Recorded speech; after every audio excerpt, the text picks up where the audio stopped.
వైషు ఇప్పుడు మనం లవర్స్ అయిపోయాం కదా, ఇప్పుడైనా ఒక కిస్ ఇస్తావా? ఛానల్ వాళ్ళు ఇచ్చిన డెడ్ లైన్ దగ్గరకు వస్తుందమ్మా. నువ్వు ఇచ్చిన తర్వాత నేను ఇంకో అమ్మాయి దగ్గర కిస్ తీసుకోవాలి కదా. ఆహా, కిస్ కావాలని నా వెనకే తిరిగి నన్ను కరెక్ట్ చేసావు. ఇప్పుడు వేరే అమ్మాయి దగ్గర కిస్ కావాలని అంటున్నావు. వాళ్ళని కూడా కరెక్ట్ చేస్తావా ఏంటి? నా మీద నీకు సందేహం ఉంటే చెప్పు, ఆ షోకి వెళ్ళేది క్యాన్సిల్ చేసుకుంటాను వైషు. అరే, అనుమానమేం లేదు, ఊరికే అడిగానంతే. నా వల్ల నీ కోరిక వృధా అవ్వకూడదు. రా, ఇస్తాను.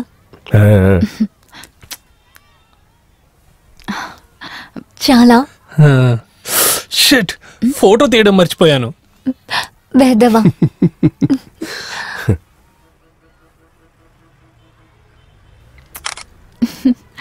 ఇప్పుడు ఓకేనా?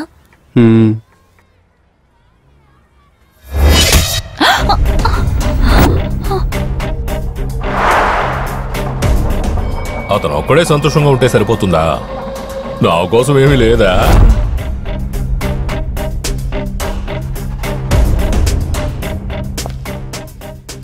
ఎవర్రా మీరందరూ? పబ్లిక్.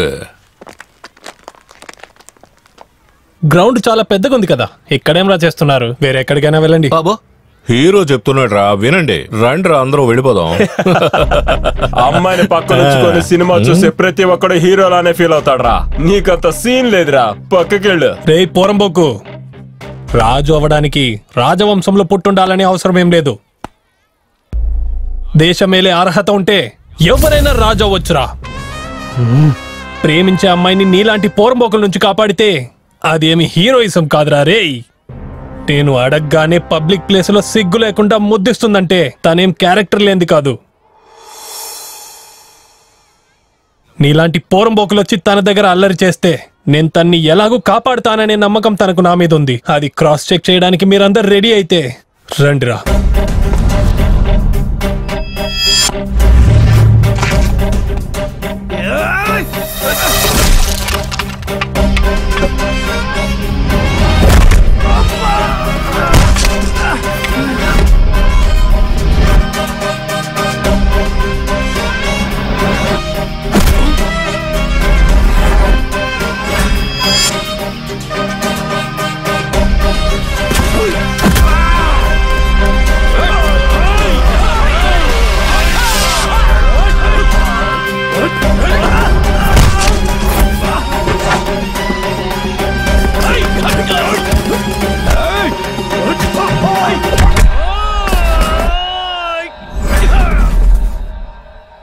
వేసండ్రా.